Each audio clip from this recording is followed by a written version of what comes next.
Welcome to my channel. I'm Scott, and if you want to catch my newest video, I post one every day at 8 a.m. In this video, I'm going to walk you through the process of valuing Google stock by analyzing their financial statements and dissecting their financial ratios so we can determine if it's a buy or a sell. Google specializes in internet-related services and products, which include online advertising, a search engine, cloud computing, software, and hardware. It was founded in 1998 by Larry Page and Sergey Brin. In 2015, it reorganized and changed its name to Alphabet. Google is Alphabet's leading subsidiary. The company has had rapid growth since incorporation, which triggered a chain of products, acquisitions, and partnerships beyond Google's core search engine. It has Google Docs, Google Sheets, Google Calendar, Google Drive, Gmail, Hangouts, Chat, Google Translate, Google Maps, Waze, Google Earth, Google Podcast, YouTube, and so much more. Google is one of the most valuable brands in the world, but has received significant criticism involving issues such as privacy concerns, tax avoidance, antitrust, censorship, and search neutrality. Let's get started with the model. This is a large cap company, 1.2 trillion market cap. They're trading at $17.26 a share, and they have 677 billion shares outstanding. The way you value a company is you forecast the free cash flows and then you discount that number back to today's value. That's what we're doing in this video. And free cash flow is cash flow from operations minus capital expenditures. So the company has positive and growing free cash flow every year. It goes from 23 billion to 31 billion. Net income is the profit and loss on the income statement. It's revenue minus expenses.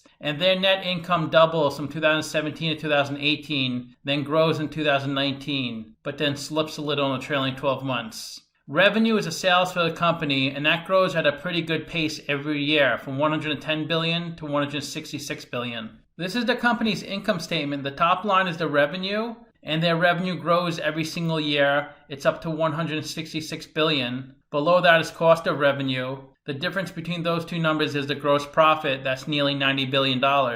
Then they have operating expenses, and their operating income was low in the trailing 12 months compared to 2019. So their net income is about $30 to $35 billion a year. The reason it was so low in 2017, $12.7 billion, was this $14 billion tax expense. In 2017, the U.S. government applied a one-time tax penalty to companies that kept money overseas, because it seemed like lots of companies were keeping money overseas to avoid paying taxes in the U.S. A bulk of the company's revenue is from Google search.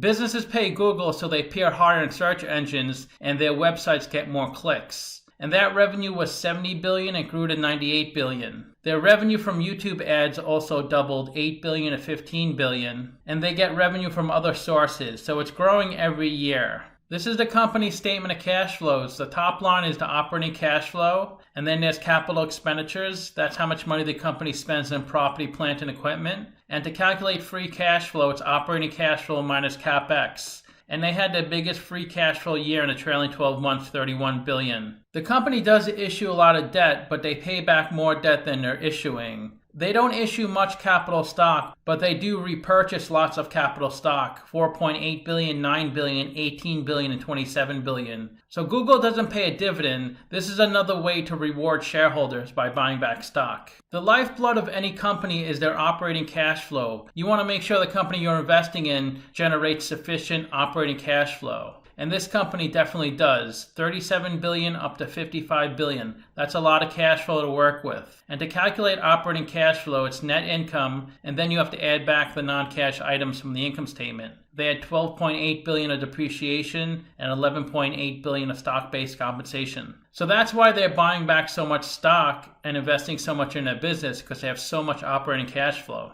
Let's look at a capital structure. $201 billion of equity, $16 billion of debt, and their net debt is negative $103 billion. That means if they use the cash in their balance sheet to pay down their debt, they would still have $103 billion of cash left over. And their WACC is 9.3%, which is a blend of the cost of equity and cost of debt. And that's a discount rate we're going to apply to the future cash flows. We estimated 4 years of future free cash flows. We also estimated terminal value, which is all cash flows past year 4, that's 1.6 trillion. We discounted those numbers back to today using the weighted average cost of capital. We get a value of the company of $1.2 trillion. We divide that by 677 million shares. and we get a calculated stock price at $18.36. They're trading at $17.26, so they're trading at a 6% discount. It's a buy according to the model. Simply Wall Street is at $22.18, so they're saying the stock is even more undervalued than me. So you can see the stock has pretty much only gone up the past 5 years. The stock did take a dip in March, but the price came way up past its all-time high. It did drop a little bit the past couple of weeks.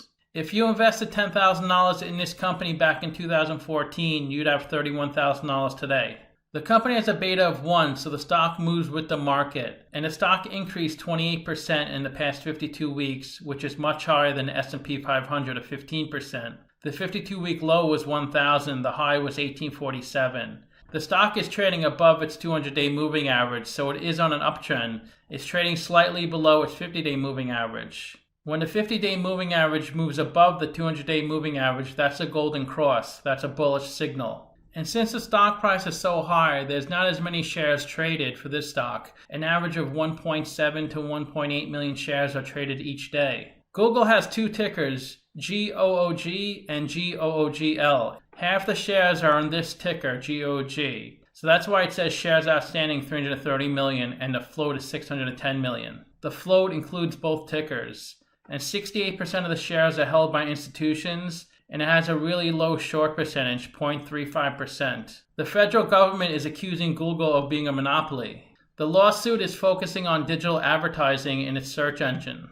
Google is doing COVID testing for all 90,000 employees every single week, whether the employees are home or coming into work. Let's look at the financial ratios. The average PE in the market is 12.5, the median is 14.8. PE is stock price over earnings per share. They're at 37.1, so investors are paying $37 for $1 of earnings. Price to sales is stock price over sales per share. They're at 7.0, so they're about at the average. Price to book is stock price over book value per share. They're at 5.8. They're a little worse than the average. To calculate book value per share, that's equity over shares outstanding. Equity is assets minus liabilities on the balance sheet, and they have $201 billion of equity.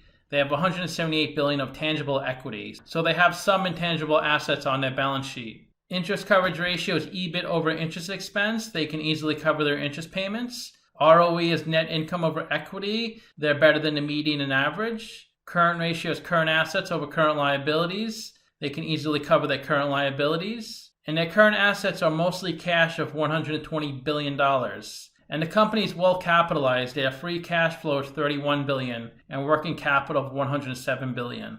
The best way to look at ratios to compare them to similar companies, I've done videos on Spotify, Airbnb, DoorDash, Facebook, Groupon, Match, Pinterest, Trivago, Twitter, Yelp, and Yandex.